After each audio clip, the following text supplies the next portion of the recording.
Les problèmes sociaux de la religion. 9. C'est quand la religion a le moins de liens avec les institutions laïques de la société qu'elle apporte son maximum de ministère social. Dans les âges passés, les réformes sociales étaient surtout confinées au domaine moral, la religion n'était donc pas obligée d'ajuster son attitude à d'importants changements dans les systèmes économiques et politiques. Le principal problème de la religion était de tenter de remplacer le mal par le bien à l'intérieur de l'ordre social ou de la culture économique et politique de l'époque. La religion a donc indirectement tendu à perpétuer l'ordre établi de la société, à encourager le maintien du type de civilisation existant. Mais la religion ne devrait s'occuper directement ni de créer de nouveaux ordres sociaux, ni de préserver les anciens. La vraie religion s'oppose en fait à la violence comme technique d'évolution sociale, mais ne s'oppose pas aux efforts intelligents de la société pour adapter ses usages et ajuster ses institutions à des conditions économiques et à des exigences culturelles nouvelles.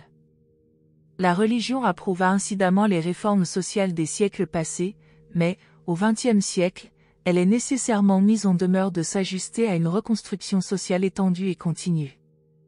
Les conditions de vie changent si rapidement qu'il faut grandement accélérer les modifications institutionnelles. Il faut donc que la religion se hâte de s'adapter à l'ordre social nouveau et toujours mouvant. 1. La religion et la reconstruction sociale. Les inventions mécaniques et la dissémination des connaissances sont en train de modifier la civilisation. Certains ajustements économiques et changements sociaux s'imposent si l'on veut éviter un désastre culturel. Ce nouvel ordre social qui approche ne s'installera pas paisiblement pour un millénaire. Il faut que la race humaine s'adapte à une série de modifications, d'ajustements et de rajustements. L'humanité est en marche vers une nouvelle destinée planétaire non révélée. Il faut que la religion exerce une forte influence en faveur de la stabilité morale et du progrès spirituel, il faut qu'elle fonctionne dynamiquement au milieu de conditions toujours changeantes et d'ajustements économiques sans fin. La société durantia ne peut jamais espérer se poser pour un temps comme dans les âges passés. Le navire social est sorti des havres abrités de la tradition établie, il a commencé sa croisière sur les hautes mers de la destinée évolutionnaire. Plus que jamais dans l'histoire du monde, l'âme de l'homme a besoin de scruter soigneusement ses cartes de moralité et d'observer minutieusement la boussole de la gouverne religieuse. La suprême mission de la religion, en tant qu'influence sociale, consiste à stabiliser les idéaux de l'humanité durant ces dangereuses périodes de transition d'une phase de civilisation à une autre, d'un niveau de culture à un autre.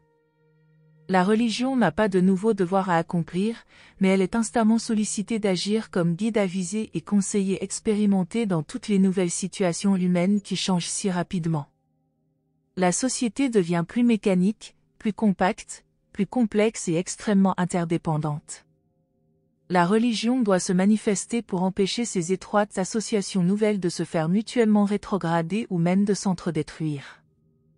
Il faut que la religion agisse comme le sel cosmique empêchant les ferments du progrès d'annihiler la saveur culturelle de la civilisation. C'est seulement par le ministère de la religion que les nouvelles relations sociales et les bouleversements économiques peuvent aboutir à une fraternité durable. Humainement parlant, un humanitarisme sans Dieu est un noble geste, mais la vraie religion est la seule puissance susceptible d'accroître, de manière permanente, la sensibilité d'un groupe social aux besoins et aux souffrances d'autres groupes. Dans le passé, la religion institutionnelle pouvait rester passive pendant que les classes supérieures de la société faisaient la sourde oreille aux souffrances et à l'oppression des classes inférieures sans défense, mais, dans les temps modernes, ces ordres sociaux inférieurs ne sont plus plongés dans une ignorance aussi abjecte, ni aussi impuissants politiquement. La religion ne doit pas s'impliquer organiquement dans le travail laïque de la reconstruction sociale et de la réorganisation économique, mais elle doit activement rester à la hauteur des progrès de la civilisation en réaffirmant avec netteté et vigueur ses commandements moraux et ses préceptes spirituels, sa philosophie progressive de la vie humaine et de la survie transcendante.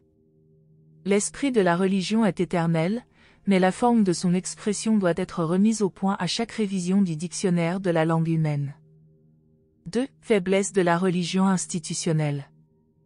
La religion institutionnelle est impuissante à procurer l'inspiration et à fournir des directives pour la reconstruction sociale et la réorganisation économique imminente à l'échelle mondiale, parce qu'elle est malheureusement devenue plus ou moins une partie organique de l'ordre social et du système économique qui sont destinés à être reconstruits. Seule la vraie religion d'expérience spirituelle personnelle peut fonctionner utilement et créativement dans la présente crise de la civilisation. La religion institutionnelle est maintenant prise dans l'impasse d'un cercle vicieux. Elle ne peut reconstruire la société qu'en se reconstruisant d'abord elle-même, du fait qu'elle fait largement partie intégrante de l'ordre établi, elle ne peut se reconstruire avant que la société ait été rebâtie radicalement. Il faut que les religionnistes travaillent dans la société, dans l'industrie et dans la politique en tant qu'individus, et non en tant que groupe, parti ou institution. Un groupe religieux qui se permet d'agir comme tel en dehors de ses activités religieuses devient immédiatement un parti politique, une organisation économique ou une institution sociale. Le collectivisme religieux doit limiter ses efforts à promouvoir des causes religieuses. Les religionnistes n'ont pas plus de valeur que les non-religieux dans les tâches de reconstruction sociale, sauf dans la mesure où leur religion leur a conféré une plus grande clairvoyance cosmique et les a doués d'une sagesse sociale supérieure née du sincère désir d'aimer Dieu suprêmement et d'aimer tous les hommes comme des frères dans le royaume des cieux. L'ordre social idéal est celui où chaque homme aime son voisin comme il s'aime lui-même. L'Église institutionnalisée peut donner l'apparence d'avoir servi la société dans le passé en glorifiant l'ordre politique et économique établi, mais, si elle veut survivre, elle doit cesser rapidement toute activité de ce genre. Sa seule attitude convenable consiste à enseigner la non-violence, la doctrine de l'évolution paisible, au lieu de la révolution violente, paix sur terre et bonne volonté parmi les hommes. Si la religion moderne trouve difficile d'adapter son attitude aux rapides changements sociaux, c'est seulement parce qu'elle s'est laissée aller à devenir complètement traditionnelle, dogmatique et institutionnelle. La religion de l'expérience vivante n'éprouve aucune difficulté à anticiper sur tous les développements sociaux et les bouleversements économiques, elle opère toujours parmi eux comme stabilisateur moral, guide social et pilote spirituel.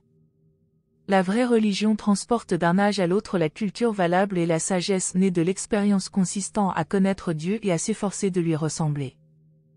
3. La religion et les religionnistes. Le christianisme primitif était entièrement libre d'imbrication civile, d'engagements sociaux et d'alliances économiques. C'est seulement plus tard que le christianisme, rendu institutionnel, devint une partie organique de la structure politique et sociale de la civilisation occidentale. Le royaume des cieux n'est ni un ordre social, ni un ordre économique, il est une fraternité exclusivement spirituelle d'individus connaissant Dieu. Il n'en est pas moins vrai que cette fraternité constitue par elle-même un phénomène social nouveau et étonnant, accompagné de répercussions économiques et sociales stupéfiantes. Le religionniste n'est ni indifférent aux souffrances sociales, ni inattentif aux injustices civiles, ni isolé de la pensée économique, ni insensible à la tyrannie politique.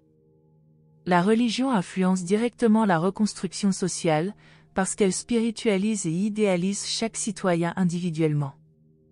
Indirectement, la civilisation culturelle est influencée par l'attitude de ces religionnistes individuels à mesure qu'ils deviennent membres actifs et influents de divers groupes sociaux, moraux, économiques et politiques. Atteindre une haute civilisation culturelle exige, en premier lieu, le type idéal de citoyen, ensuite, des mécanismes socio-idéaux et adéquats permettant à cette citoyenneté de contrôler les institutions économiques et politiques de cette société humaine évoluée. Par suite d'un excès de fausse sentimentalité, l'Église a longtemps apporté son ministère aux défavorisés et aux malheureux, et ceci était tout à fait bien, mais cette même sentimentalité a conduit à perpétuer imprudemment des lignées racialement dégénérées qui ont formidablement retardé le progrès de la civilisation. Beaucoup de reconstructeurs sociaux individuels, tout en répudiant avec véhémence la religion institutionnelle, sont, après tout, des religieux mêlés dans la propagation de leurs réformes sociales.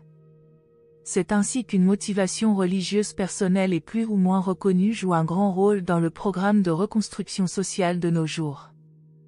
La grande faiblesse de tous ces types d'activités religieuses méconnues et inconscientes réside dans leur incapacité de bénéficier de la critique religieuse ouverte et d'atteindre, par ce moyen, des niveaux profitables d'autocorrection.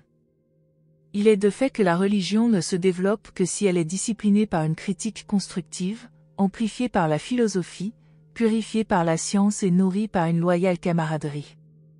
La religion est toujours menacée par le grand danger de se déformer et de se corrompre en poursuivant des buts erronés, comme c'est le cas en temps de guerre, où chaque nation en lutte prostitue sa religion pour la transformer en propagande militaire. Le zèle sans amour est toujours nuisible à la religion, et les persécutions détournent les activités religieuses vers l'accomplissement de quelques poussées sociologiques ou théologiques. La religion ne peut rester libre d'alliances séculières profanes que par les moyens suivants. 1. Une philosophie corrective par la critique. 2. L'indépendance de toute alliance sociale, économique et politique. 3. Des communautés créatives, rassurantes et développant l'amour. 4. L'épanouissement progressif de la clairvoyance spirituelle et l'appréciation des valeurs cosmiques. 5. La prévention du fanatisme compensé par une attitude mentale scientifique. En tant que groupe, les religionnistes ne doivent jamais s'occuper d'autre chose que de religion, bien qu'à titre individuel, n'importe lequel d'entre eux puisse devenir le chef éminent d'un mouvement de reconstruction sociale, économique ou politique. Le rôle de la religion est de créer, de soutenir et d'inspirer chez chaque citoyen la loyauté cosmique qui l'orientera vers la réussite dans le progrès de tous ces services sociaux difficiles, mais souhaitables. 4. Difficultés de transition. La religion authentique donne aux religionnistes une auréole sociale et des connaissances intimes sur la communauté humaine, mais la formalisation des groupes religieux détruit bien souvent les valeurs mêmes pour lesquelles ces groupes avaient été organisés. L'amitié humaine et la religion divine s'entraident et s'éclairent mutuellement de manière significative, pourvu qu'elles croissent toutes deux dans l'équilibre et l'harmonie. La religion introduit de nouvelles significations dans toutes les associations de groupes, familles, écoles et cercles. Elle apporte de nouvelles valeurs au jeu et exalte le véritable humour.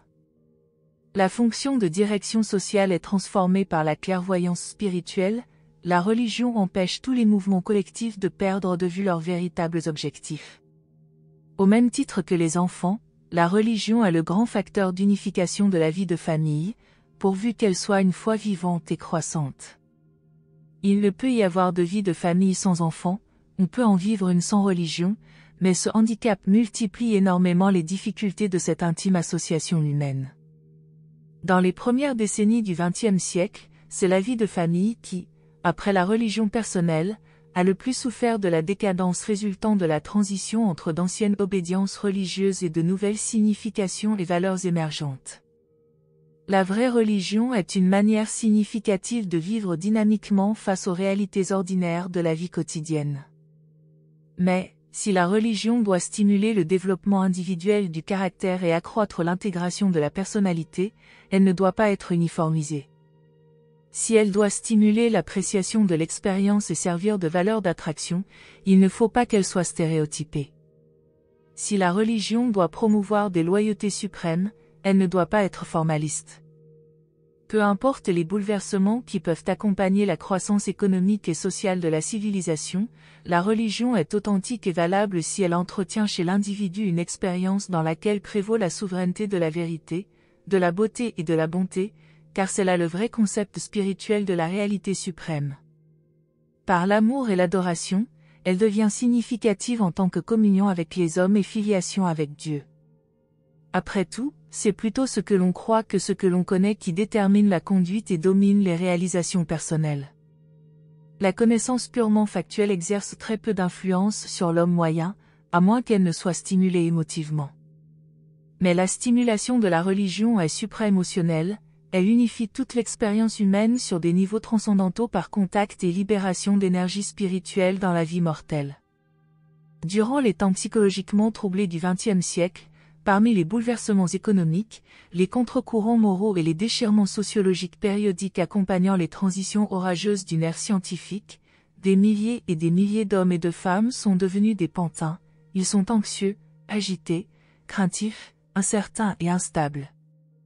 Plus que jamais dans l'histoire du monde, ils ont besoin de la consolation et de la stabilité d'une religion saine. En face de réalisations scientifiques et de développement mécanique sans précédent, on trouve une stagnation spirituelle et un chaos philosophique. Il n'est pas dangereux que la religion devienne de plus en plus une affaire privée, une expérience personnelle, pourvu qu'elle ne perde pas de vue sa motivation de service social désintéressé et aimant. La religion a souffert de beaucoup d'influences secondaires, mélange soudain de culture, enchevêtrement de croyances, diminution de l'autorité ecclésiastique, modification de la vie de famille, ainsi que l'urbanisation et la mécanisation.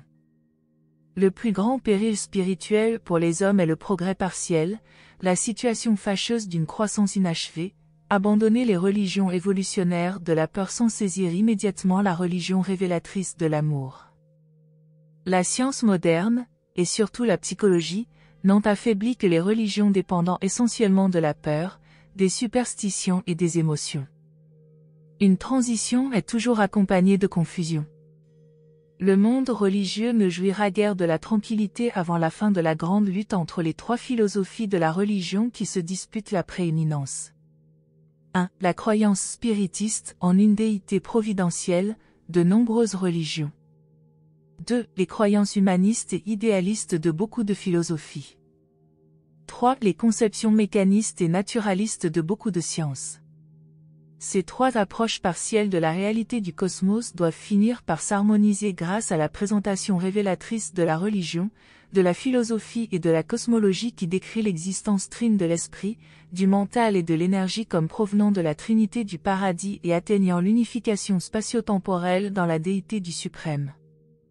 5. Les aspects sociaux de la religion. La religion est exclusivement une expérience spirituelle personnelle, connaître Dieu comme un père, mais le corollaire de cette expérience, connaître l'homme comme son frère, entraîne l'ajustement du « moi » à d'autres « moi », ce qui implique l'aspect social ou collectif de la vie religieuse. La religion a d'abord un ajustement intérieur ou personnel, elle devient ensuite une affaire de service social ou d'ajustement à un groupe. La formation de groupes religieux découle forcément du caractère grégaire des hommes, et le sort de ces groupes religieux dépend beaucoup de l'intelligence de leurs chefs. Dans la société primitive, le groupe religieux n'est pas toujours très différent des groupes économiques et politiques. La religion a toujours été conservatrice de morale et stabilisatrice de société. Cela reste vrai, bien que de nombreux socialistes et humanistes modernes enseignent le contraire. N'oubliez jamais ceci, la vraie religion consiste à connaître Dieu comme votre Père et l'homme comme votre frère. La religion ne consiste pas à croire servilement à des menaces de punition ou à des promesses magiques de récompenses mystiques futures. La religion de Jésus est l'influence la plus dynamique qui ait jamais stimulé la race humaine. Jésus a mis en pièces les traditions, détruit les dogmes et appelé l'humanité à réaliser ses plus hauts idéaux dans le temps et dans l'éternité, être parfaite comme le Père qui est aux cieux est parfait. La religion a peu de chances de jouer son rôle avant que le groupe religieux ne se sépare de tous les autres groupes et ne forme l'association sociale des membres spirituels du royaume des cieux. La doctrine de la dépravation totale de l'homme a détruit une grande partie du potentiel dont la religion disposait pour produire des répercussions sociales élévatrices par leur nature et inspirantes par leur valeur.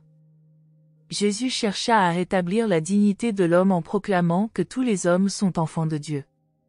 Toute croyance religieuse qui réussit à spiritualiser le croyant est certaine d'avoir une répercussion puissante dans la vie sociale de ce croyant.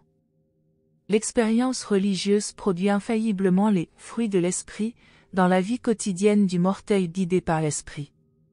Tout aussi certainement que les hommes partagent leurs croyances religieuses, ils créent une sorte de groupe religieux, lequel crée finalement des buts communs.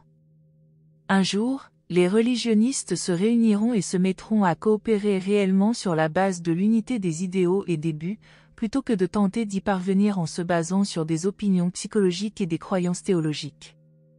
Ce sont les buts plutôt que les credos qui devraient unir les religionnistes. Puisque la vraie religion est une affaire d'expérience spirituelle personnelle, il est inévitable qu'individuellement, chaque religionniste ait sa propre interprétation personnelle de la manière de réaliser cette expérience spirituelle. Le mot « foi » devrait représenter la relation de l'individu avec Dieu, plutôt qu'une formule de credo sur laquelle un groupe de mortels est parvenu à s'accorder en tant qu'attitude religieuse commune. Avez-vous la foi? Alors, ayez-la pour vous-même. La foi ne s'occupe que de saisir des valeurs idéales, ceci est mis en évidence dans la définition du Nouveau Testament déclarant que la foi est la substance des choses que l'on espère et la démonstration de celles qu'on ne voit pas. L'homme primitif faisait peu d'efforts pour exprimer en paroles ses convictions religieuses. Il dansait sa religion plus qu'il ne l'exprimait en pensée. Les hommes modernes ont imaginé bien des croyances et créé bien des critères de foi religieuse. Il faut que les futurs religionnistes vivent leur religion, se consacrent sincèrement au service de la fraternité humaine. Il est grand temps que les hommes aient une expérience religieuse si personnelle et si sublime qu'elle ne puisse se concevoir et se manifester que par des sentiments trop profonds pour s'exprimer par des mots. Jésus ne demandait pas à ses disciples de se réunir périodiquement pour réciter des assemblages de mots indiquant leurs croyances communes. Il ordonna seulement qu'ils se réunissent pour effectivement faire quelque chose, prendre part au souper commun en souvenance de sa vie d'effusion sur Urantia. Quelle erreur font les chrétiens qui, tout en présentant le Christ comme idéal suprême de guide spirituel, exigent que les hommes et les femmes conscients de Dieu rejettent le leadership historique des hommes connaissant Dieu qui ont contribué à éclairer leur nation ou leur race particulière durant les âges passés. 6. La religion institutionnelle. Le sectarisme est une maladie de la religion institutionnelle, et le dogmatisme est un esclavage de la nature spirituelle. Il vaut bien mieux avoir une religion sans église qu'une église sans religion. Le tumulte religieux du XXe siècle n'est pas en lui-même et par lui-même un indice de décadence spirituelle. La confusion apparaît aussi bien avant la croissance qu'avant la destruction. Il y a un but réel dans la socialisation de la religion. Les activités religieuses collectives ont pour but de mettre en scène la fidélité envers la religion, de magnifier les attraits de la vérité, de la beauté et de la bonté, d'entretenir l'attirance des valeurs suprêmes, d'amplifier le service de fraternité désintéressée, de glorifier les potentiels de la vie de famille, de promouvoir l'éducation religieuse, de fournir de sages conseils et des directives spirituelles et d'encourager le culte en commun. Toutes les religions vivantes encouragent l'amitié humaine, préservent la moralité, favorisent le bien-être du voisinage et facilitent la diffusion de l'évangile essentiel de leurs messages respectifs de salut éternel. Mais, à mesure que la religion se conforme à des institutions, son pouvoir de faire du bien s'amenuise, tandis que ses possibilités de faire du mal s'accroissent considérablement.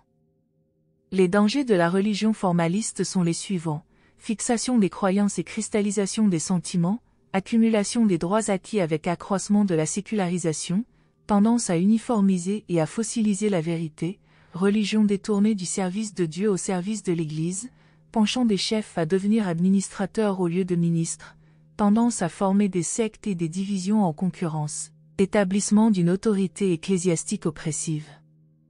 Naissance de l'état d'esprit aristocratique du peuple élu, entretien d'idées fausses et exagérées sur le sacré, religion rendue routinière et culte pétrifié, tendance à vénérer le passé en ignorant les besoins présents, inaptitude à donner une interprétation moderne de la religion, enchevêtrement avec des fonctions dans les institutions laïques. En outre, la religion formaliste crée la fâcheuse discrimination des castes religieuses, elle devient un juge intolérant de l'orthodoxie. Elle ne réussit pas à retenir l'intérêt de la jeunesse aventureuse et elle perd graduellement le message sauveur de l'évangile de salut éternel.